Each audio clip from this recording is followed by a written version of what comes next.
उन simple times में प्रिया का दिल सिर्फ रोहन को जानता था और रोहन की दुनिया प्रिया के चारों ओर घूमती थी। उनका प्यार एक नारम पौधे जैसा था जो चुपचाप गांव की मिट्टी में बढ़ रहा था। वो छोटी छोटी चीजों में खुशी ढूंढ लेते थे। एक शेयर्ड ग्लैंस खजाना था, एक हल्का सा शब्द गीत था। नाडी किनारे मिलकर वो पानी के जेंटल फ्लो और पक्षियों के गीतन का मजा लेते थे। उनके सपने सिंपल थे, एक छोटा सा घर चाहते थे और एक साथ जिंदगी की उम्मीद करते थे।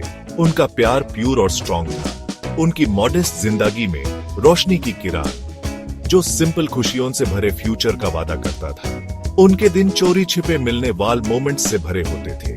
प्रिया रोहन का वेट करती और रोहन प्रिया से मिलने जल्दी आता। अक्सर उसके लिए एक जंगली फूल लाता। उसकी स्माइल चमकती आंखों के साथ उस फूल को सोने से भी ज्यादा प्रीशियस बना देती थी। उसके प्यार का सिंबल। उनकी बातें बड़ी बड़ी चीजों की नहीं बल्कि रोजमर्रा की बातों, उनकी उम्मीदों और हाल की डारन की होती थी। उनका बॉन्ड हर गुजारते दिन के साथ गहरा होता गया। समझदारी और बिन काहे वादों के धागों से बुना हुआ मासूम भक्ति की एक पिक्चर बनाता हुआ। गांव के बेड बुजुर्ग कभी कभी उन्हें देखते थे, कुछ प्यार से स्माइल करते जबकि दूसरे फुसफुसाते। लेकिन प्रिया और रोहन अपनी ही दुनिया में खोए रहते थे जो ट्रस्ट और प्यार पर बनी थी, जहां सिर्फ उनका प्यार मैटर करता था। वो एक साथ फ्यूचर इमेजिन करते थे, जिंदगी के चैलेंजेस का हाथ में हाथ डालकर सामना करते हुए। एक दूसरे के लिए उनका कमिटमेंट अटल था। उनकी आत्माएं एक दूसरे को पहचानती थी, अपने साथ होने में सुकून और पूर्णता पाती थी। उनकी लव स्टोरी उनकी सिंपल जिंदगी के कैनवस पर लिखी एक शांत कविता थी।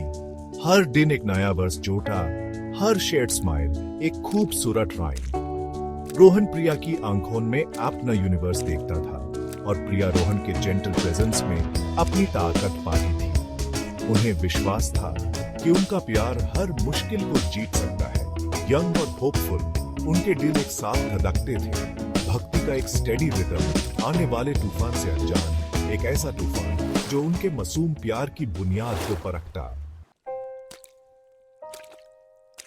रोहन एक अच्छा आदमी था, बहुत हार्ड वर्क करता था, लेकिन गरीबी एक जालिम मालिक थी, उसे साये की तरह चिपकी हुई थी।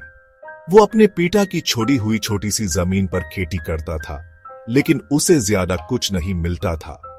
कभी कभी खाना काफी होता था, लेकिन बहुत बार नहीं। वो प्रिया को एक कंफर्टेबल लाइफ देने का सपना देखता था, लेकिन उसकी जेब अक्सर खाली रहती थी।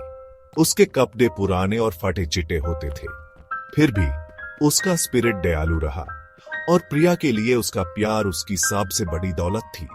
एक ऐसा खजाना जिसे गरीबी छू नहीं सकती थी, भले ही वो उनके फ्यूचर पर बड़ा खतरा बनकर मंडरा रही थी। प्रिया की फैमिली रोहन का स्ट्रगल देखती थी। उसके पिता एक चिंतित आदमी थे और उसकी मां चुपचाप आंसू बहाती थी। वो प्रिया के लिए एक अच्छा फ्यूचर चाहते थे कि वो खुश रहे। उन्होंने रोहन की अच्छाई देखी, लेकिन उसके खाली हाथ भी। वो हमारी बेटी को कैसे रखेगा, वो फुसफुसाते। प्यार से पेट नहीं भाड़ता, उसके पिता उदासी से कहते। उनकी चिंता प्रिया के दिल पर एक भारी बोझ थी। वो उनके दर्द को समझती थी, जानती थी कि वो सिर्फ उसका भला चाहते हैं, लेकिन उनके शब्द तेज पत्थरों जैसे थे। प्रिया पर प्रेशर बढ़ने लगा। जब भी रोहन का नाम आता, उसकी मां गहरी सांस लेती और उसके पिता दूसरे रिश्ते देखने लगे। अमीर आदमी, जमीन और स्टेटस वाले लोग। अपने फ्यूचर के बारे में सोचो बेटा, उसकी मां मिन्नत करती। हम सिर्फ तुम्हारी सिक्योरिटी चाहते हैं। प्रिया अंदर से टूट गई थी। उसका दिल रोहन का था, लेकिन अपने परिवार के प्रति उसका फर्ज उस पर भारी पड़ रहा था। उसने कई रातें बिना सोए गुजारी। उसका दिमाग अलग अलग इमोशंस की जुम का मैदान बन गया था। अपने माता पिता के प्रति उसकी वफादारी रोहन के लिए उसके गहरे प्यार से टकरा रही थी। उसके परिवार की बातें लगातार चलती रहती थी। वो कहते थे कि अगर उसने रोहन को चुना तो जिंदगी मुश्किलों और स्ट्रगल से भारी होगी। वो अच्छा लड़का है, लेकिन सिर्फ अच्छा काफी नहीं है। उसके चाचा ने एक बार कहा था, एक औरत को सिक्योरिटी चाहिए, एक पति को प्रोवाइड करना चाहिए। प्रिया का दिल दुखता था। वो उनकी बातों में सच्चाई देखती थी, गरीबी को करीब से देखा था। उसकी कठोर सच्चाइयों को जानती थी, लेकिन रोहन को छोड़ने का ख्याल उसकी रूह में खंजर जैसा था। सोसाइटल एक्सपेक्टेशंस और रोहन की फाइनेंशियल हालत की सच्चाई ने उसके लिए एक न सहन करने वाली दुविधा पैदा कर दी थी। प्रिया की दुनिया दुख की जगह बन गई थी। खुशी उसकी आंखों से गायब हो चुकी थी और उसकी हंसी अब एक दूर की याद बन गई थी। वो अपने ही घर में एक साये की तरह घूमती थी। उसके परिवार की एक्सपेक्टेशंस का बोझे उसकी हिम्मत को कुचल रहा था। वो अक्सर अकेली बैठती, आंसू उसके चेहरे से बहते रहते। वो अपने प्यार और अपने परिवार के बीच कैसे चुन सकती थी? रोहन के ट्रस्ट को धोखा देने का ख्याल न सहन करने वाला था, लेकिन अपने माता पिता की बात न मानने का ख्याल भी उतना ही दर्दनाक था। उसकी आत्मा फांसी हुई महसूस करती थी। हालात और फार्स के बनाए एक जालिम जाल में उसके दिन एक खालीपन से भारे रहते थी, जो यूस अंदर से खाए जा रहा था। उसने रोहन से बात करने की कोशिश की, लेकिन शब्द नहीं निकालते थे। वो यूस कैसे बताती? वो उसका दिल कैसे तोड़ सकती थी? रोहन ने उसकी उदासी देखी और पूछा कि क्या बात है। वो बस अपना सर हिला देती, आंखों में आंसू भर जाते। कुछ नहीं, वो धीरे से कहती। लेकिन रोहन जानता था।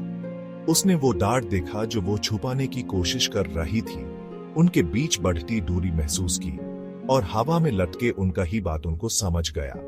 वो चाहता था कि वो उसे अपने दिल की बात कहे, लेकिन वो समझता था कि उस पर कितना ज्यादा प्रेशर होगा।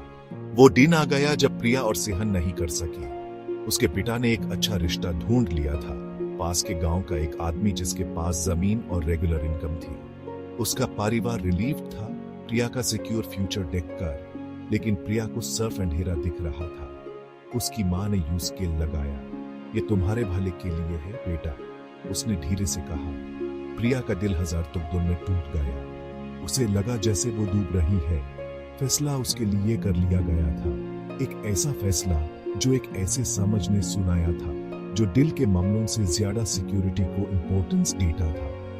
वो रोहन से आखिरी बार उसी नदी किनारे मिली जहां उनका प्यार किया था। शब्द कहना मुश्किल था, हर एक शब्द एक तेज पत्थर जैसा था। हम साथ नहीं हो सकते, आखिरकार वो कह पाया। उसकी आवाज बस एक सरसराहट थी। आंसू उसके गालों से बहते जा रहे थे। उसने अपने परिवार की इच्छाएं बताई, उनके डरों के बारे में कहा और अपनी मजबूरी बताई। रोहन चुपचाप सुनता रहा। उसका चेहरा पीला पड़ गया था। उसकी आंखों में एक गहरा, उनका हाथ झलक रहा था। नाडी, जो कभी उनकी खुशी की गवाह थी, अब उनके गहरे दुख की गवाह बन रही थी। रोहन का दिल एक ऐसे दाढ़ से तड़प उठा जो उसने पहले कभी नहीं जाना था। दुनिया जैसे रूख सी गई थी। फिर भी उसने प्रिया के आंसुओं से भीगे चेहरे को देखा और उसकी आगनी को समझा।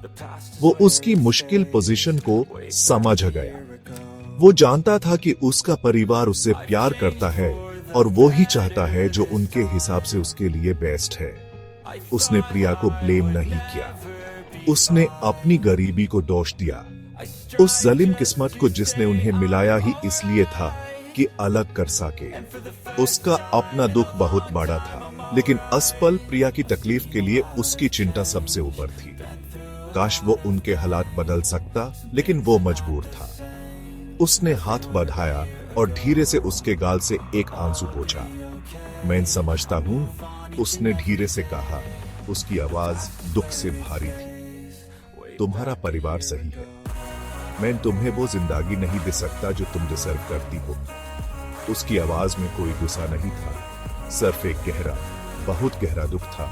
एक ऐसा दुख जो उसके, प्रिया के दुख जैसा ही था। वो वहां बहुत देर तक खड़े रहे। खामोशी ने उन्हें घेर लिया था। नाड़ी बहती रही, उनके टूटे दिल से बेपरवाह। उनके सपने उनके कदमों में टूटे पड़े थे। एक साथ बांधे गए दुख का पल, एक ऐसे प्यार की शांत स्वीकृति जो दुनिया में मिलने के लिए नहीं बना था। उस दिन से उनके रास्ते अलग हो गए। प्रिया ने उस आदमी से शादी कर ली जिसे उसके परिवार ने चुना था, और रोहन जमीन के साथ अपना स्ट्रगल जारी रखा। वो फिर कभी नहीं आएगी, लेकिन उनका प्यार खत्म नहीं था। वो उनके दिलों की शांत पलों में जिंदा रहा, एक गुप्त जहर जिसे वक्त बुझा नहीं सका। प्रिया अक्सर रोहन की हर किसी सवाल के बारे में सोचती और रोहन अक्सर प्यार की छाया को याद करता। उनकी यादें खड़ी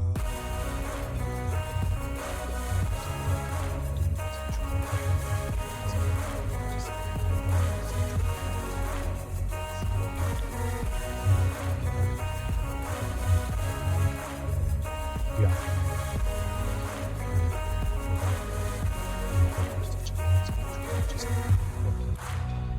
हालांकि वो अलग अलग रास्तों पर चले, उनकी दिल हमेशा एक अनोखे धागे से जुड़े रहे, जिनकी कहानी रमज़ की थी।